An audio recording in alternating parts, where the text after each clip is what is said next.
This video is primarily for any people who are MAGA and might come across my video. And if you are not that, if you wouldn't mind sharing this, commenting, get it out there so maybe some of them can see it.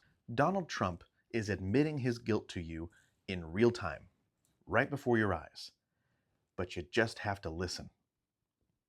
This administration wants anyone who has ever committed a crime to be held accountable, and I would argue this administration has done more to lock up bad guys than certainly the previous administration. And the Trump administration is committed to truth and to transparency. That's why the Attorney General and the FBI Director pledged at the President's direction to do an exhaustive review of all of the files related to Jeffrey Epstein's crimes and his death. And they put out a memo in conclusion of that review, but they committed to an exhaustive investigation. That's what they did, and they provided the results of that. That's transparency. Do you guys remember that? The Attorney General put out a memo back in July detailing what they found after their exhaustive review. Here's an excerpt from that memo. The systematic review revealed no incriminating, quote, client list. There was also no credible evidence found that Epstein blackmailed prominent individuals as part of his actions. We did not uncover evidence that could predicate an investigation against uncharged third parties. In other words, according to the memo released back in July, the Attorney General said that there was no credible evidence that would warrant an investigation or indictment of anybody who has not already been charged. So remember that, and let's see what Donald Trump and Pam Bondi just tweeted yesterday.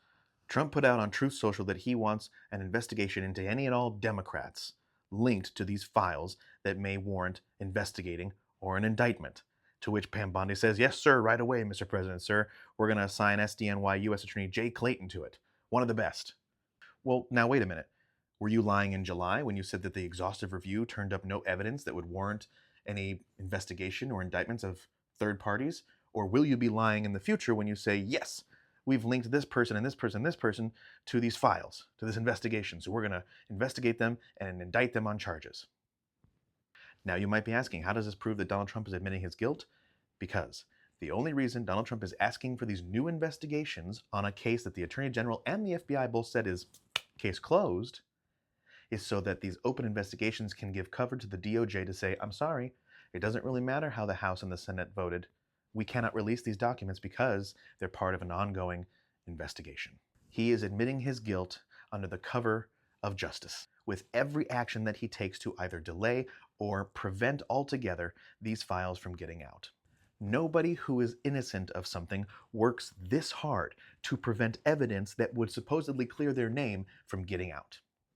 Nobody. Now, will his strategy work? Will this onslaught of new investigations into something that he every day calls a hoax, by the way, give enough cover to the DOJ to say, I'm sorry, I don't care how Congress voted.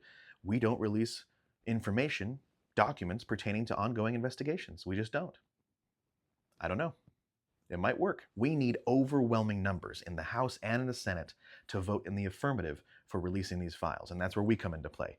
I don't care if you call, I don't care if you write, I don't care if you email, tweet, Instagram, Facebook. Get in touch with your senators. Get in touch with your representatives, and you let them know that their re-election in the upcoming midterms, specifically the representatives, depend on how they act now. If we can get these overwhelming votes in the House and the Senate by the people that we send to represent us, the American people, left and right, both of whom want to see these files released, it might be enough political pressure on the DOJ to release what they have.